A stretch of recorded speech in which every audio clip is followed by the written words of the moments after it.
What is up, you guys? We are here for our weekly anchor message. We are using the wild unknown archetypes and the mystical moments tarot.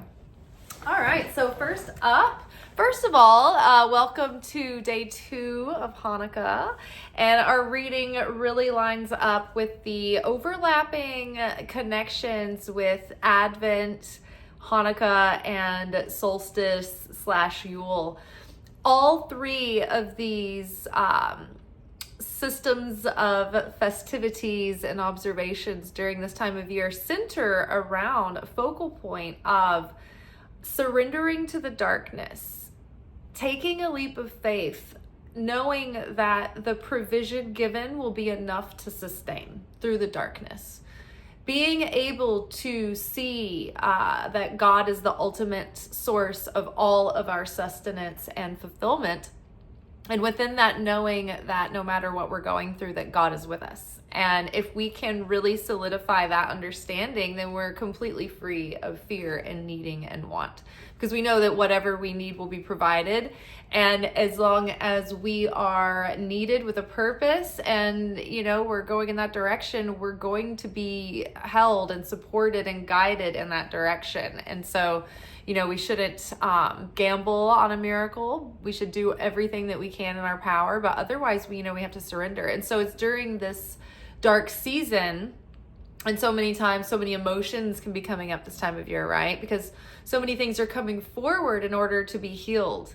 Because the more that we bring these things forward in a form of self-sacrifice to be healed and to overcome like our innate nature that comes easily to us, we become avoidant about the things that are more difficult, And so that's usually the spiritual ask, is to overcome that innate easiness in our personality that we're born with and transcend it and go beyond that and go out of our comfort zone and push ourselves to do what sometimes comes harder, right? And so the more that we can do that alchemy, that spiritual transmutation, that healing into shifting from our ego consciousness to Christ consciousness, to let that be birthed in us and through us during the dark times, the dark nights of the soul, then it's like the gospel says, like a new radiance is born from within, and the way that Christ can perceive and work through is born within you. And so, there's so much grace and redemption and miracles available this time of year, particularly by physically connecting to the light of the candles or the light of a flame and understanding that in a sense, this is the essence of that light of the Creator, and all is available in that, and letting that connection to the light in that moment, in that space, be that space where you can just hold that consciousness that God is the source of all and the protection of all and the fulfillment, really. And so knowing that, it's sort of like that's like the magic that releases the miracle, right?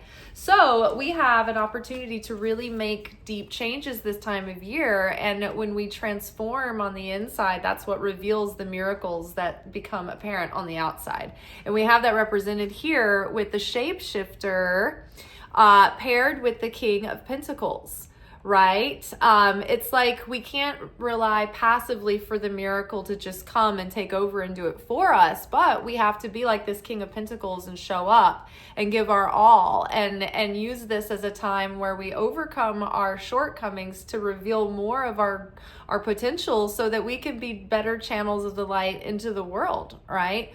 When we heal, that brings more healing to others. Right? At least it prevents us from doing more damage because of that wound, right? At the very least.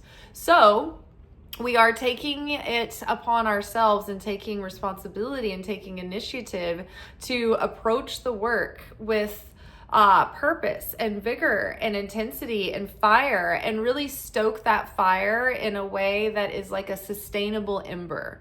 Right? If you've ever been camping for a couple of days in one spot, it's like, that it's easier to get the fire going if you can keep the embers going. And the longer that those embers smolder, it's like the hotter it is in those embers. And you don't need like this out of control flame, that's burning through the fire. You can keep a lot of the heat that's practical and usable for cooking and whatnot, by keeping the embers smoldering. So by taking this practical action and bringing all of this growth into our, like the shapeshifter is like the ability to adapt and change and take on new faces, right?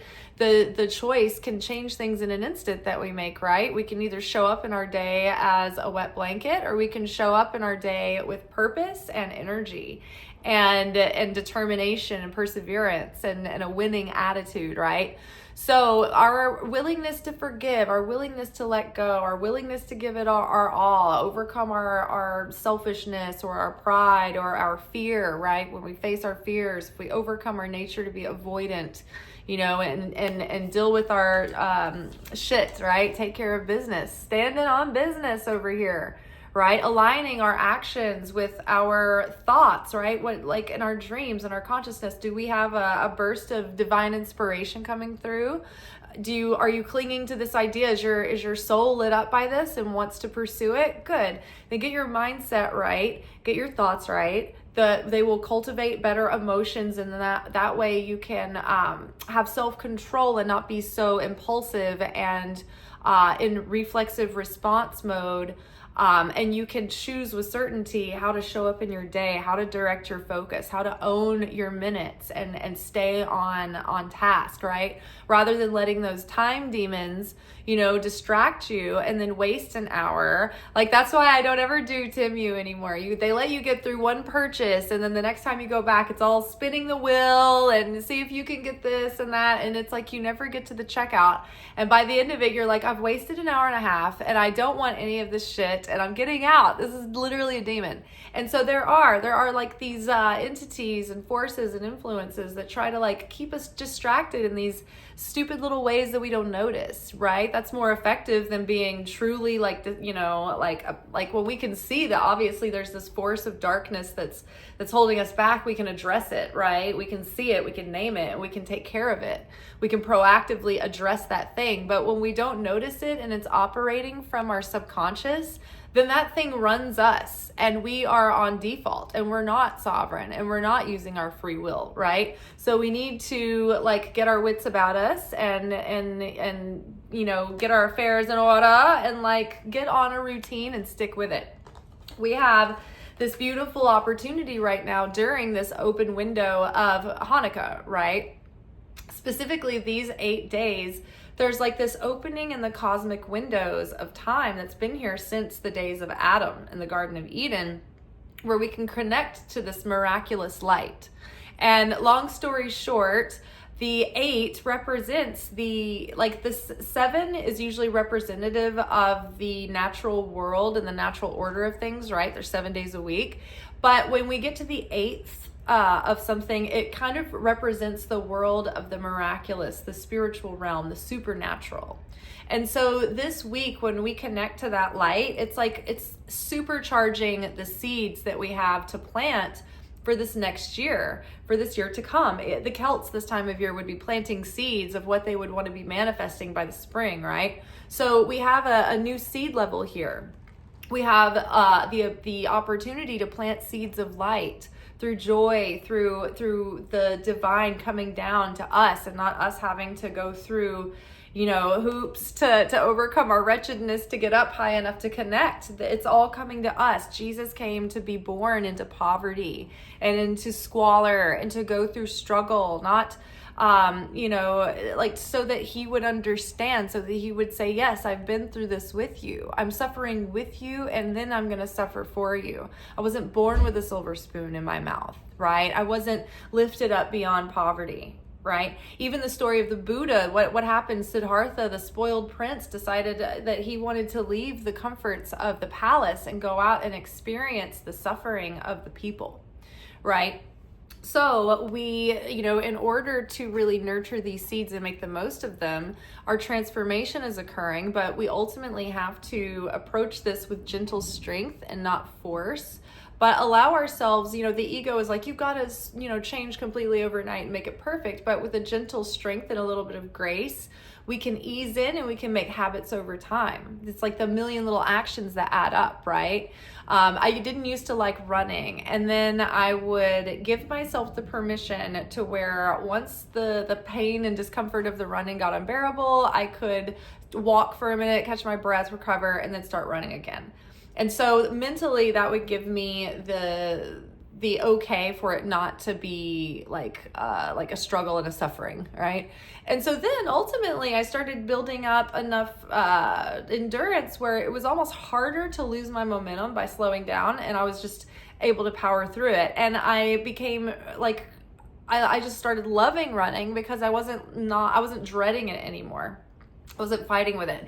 So plant these seeds, show up with the strength and the courage of your convictions and consistency, but you don't have to be like forcing. You don't have to think of it as like, hardcore, burn the wick at both ends, burn yourself out, kind of like that culture, right? But just like just ease into this new life. When an infant is born, you nurture, you help that infant until it can do for itself, right? So this is a stage of infancy for us, right? So gentle strength, showing up, tending to these seeds, making the habits now, because when the Gregorian year shifts into like January, February, there's a lot of really huge astrological cycles ending and beginning. And so there's a lot of really great starter energy going on over this like period of this couple of months, right? So being able to use the most of it, like really establishing good habits now,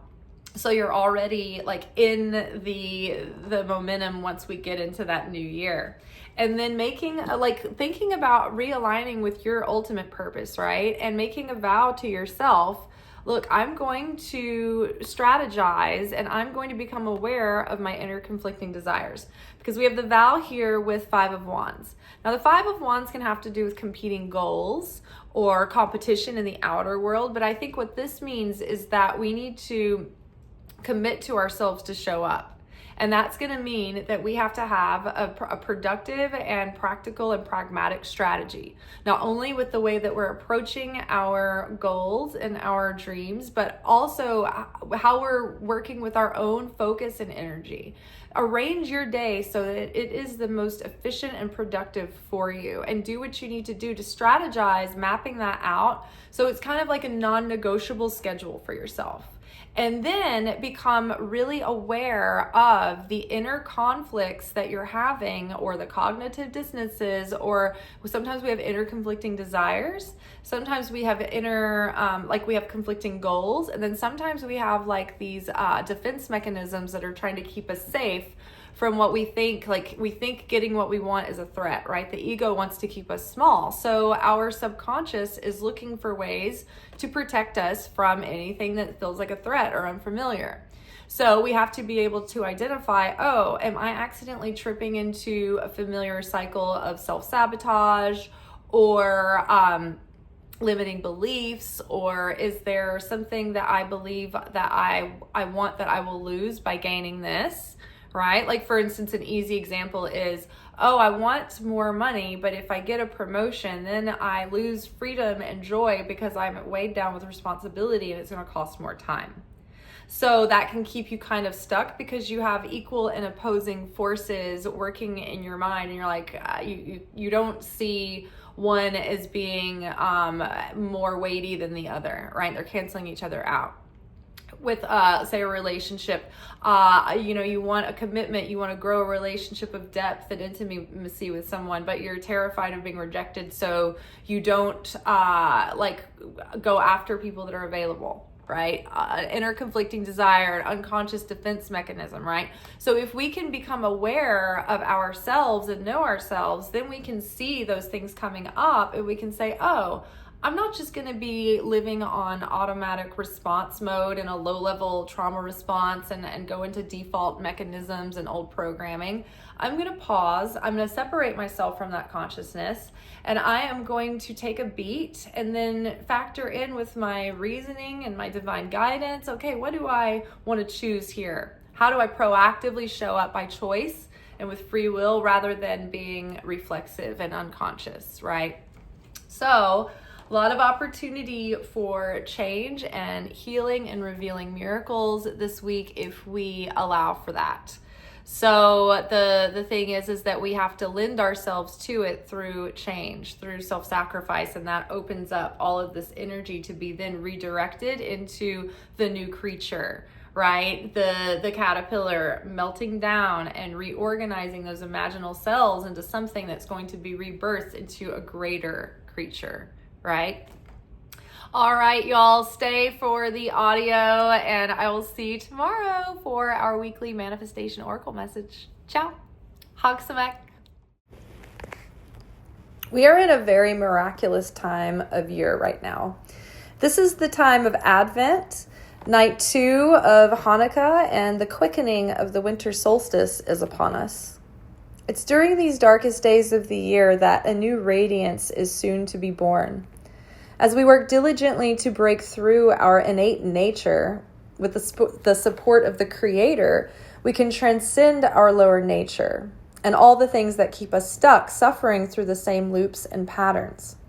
If we can lend ourselves to healing, things will truly begin to change. By connecting to the light through lighting the candles, we focus on the understanding that only God, or the light, or the Creator, is the source of all our provision, protection, and fulfillment. The oil in the temple lamps was only enough to burn for 1 day, yet the oil lasted 8 days.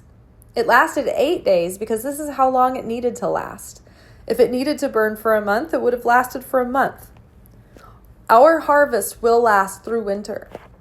As we connect directly with the light, we strengthen our faith and fortify ourselves in knowing that the Creator is the source of all things and is with me through all things.